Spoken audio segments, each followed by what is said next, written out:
जी का जंजाल कैसे बनता है, इसकी हकीकत तक पहुंचना है तो राहुल के इस बयान को सुनिए। मसूद अजहर जी के साथ बैठकर आतंकी अजहर मसूद पर कांग्रेस अध्यक्ष राहुल गांधी की ये सम्मान वाली मेहरबानी है और इस मेहरबानी से आगे और पीछे सालों तक देश की सेवा करने वाले एनएसए अजीत डोभाल का अपमान है। जब इनकी पिछली सरकार थी तो एयरक्राफ्ट में मसूद अजहर जी के साथ बैठकर जो आज नेशनल सिक्योरिटी एडवाइजर हैं अजीत डोभाल, मसूद अजहर को जाकर कांदाहार में हवाले करके आ गए थे।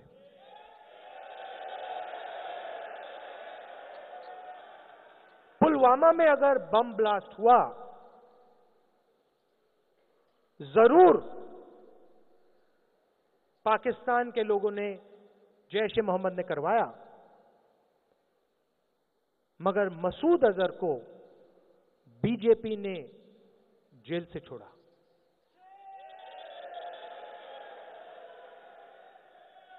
कांग्रेस पार्टी के 2 प्रधानमंत्री शहीद हुए हैं, हम किसी के सामने नहीं झुकते हैं।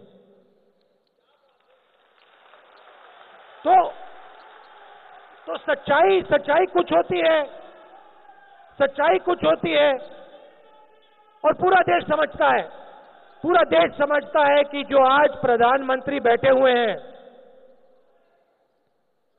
उनके मुंह से सच्चाई नहीं निकल सकती है। आने वाले दिनों में कंधार हाईजैक कांड में डोभाल पर राहुल को अपने स्टैंड पर यू टर्न लेना ही होगा। कंधार हाईजैक कांड में राहुल लेंगे यू टर्न। एनएसए डोभाल पर लगाए आरोप में देनी पड़ेगी सफाई। बीजेपी की सर्जिकल स्ट्राइक को कैसे सहेंगे राहुल? अगर रक्षा प्रतिष्ठान से जुड़े सूत्रों की बात को सच मान लिया जाए तो आतंकी मसूद अजहर को छोड़ने अफगानिस्तान जाने का उनका बयान उल्टा पड़ता दिख रहा है। डोभाल भारतीय एयरलाइन IC-814 के अपहृत विमान में बंधक बनाए गए 161 यात्रियों को रिहा कराने के लिए आतंकी मसूद को कंधार ले जा रहे विमान में नहीं थे, क्योंकि डोभाल उस समय IB में एडिशनल डायरेक्टर थे। वो मसूद को रिहा करने से पहले पाकिस्तान की खुफिया एजेंसी ISI से नियंत्रित हो रहे अपहरणकर्ताओं और तालिबान से बातचीत के लिए कंधार पहुंचे थे। इस बात की पुष्टि तत्कालीन गृह मंत्री लालकृष्ण आडवाणी और तत्कालीन रॉ चीफ AS दुलत ने अपनी किताब my country my life and Kashmir the Vajpayee years में भी की है।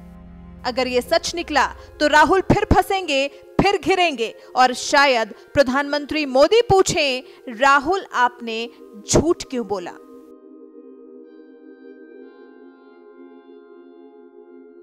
And not the people of Rajasthan are great swimmers, but they don't die because of that. And the highest number is in Kerala or in the coastal areas, where they are born swimmers. They start swimming in the seas right from the age of 3 or 4. Because if you are a billionaire, you run the risk of losing the billions. I don't. So because that is your great strength, that also is your great vulnerability, unless you are very careful about it. People can rob you only of what you have. Our biggest strength is our democracy.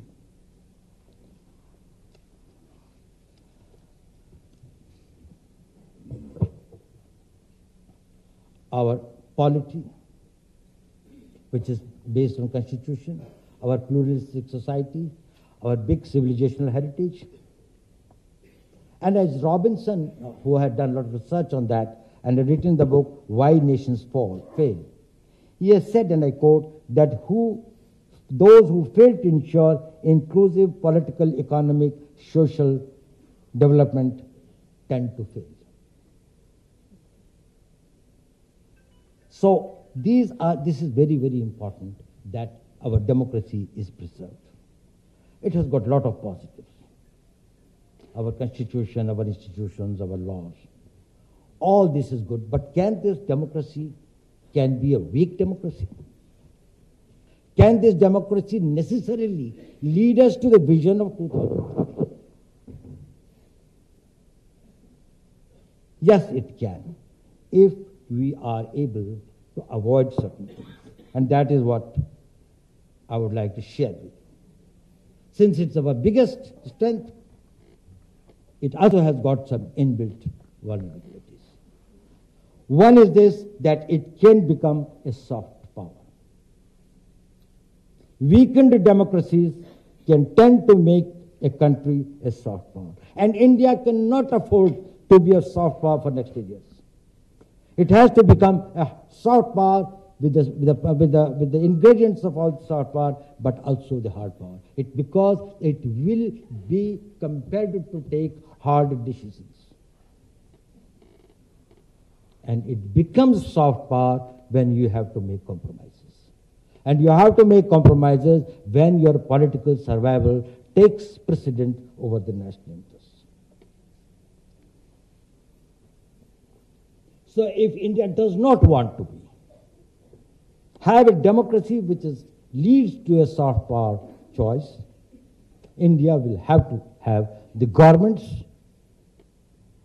which are stable, which are decisive, which are in power by their own right, by the total mandate of the people. A fragmented polity can considerably delay or even make it impossible for India to realize its dream. Because that polity will not be, because the weak governments are unable to take hard decisions. And Indian economy, I think, is one of the biggest source of our strength today.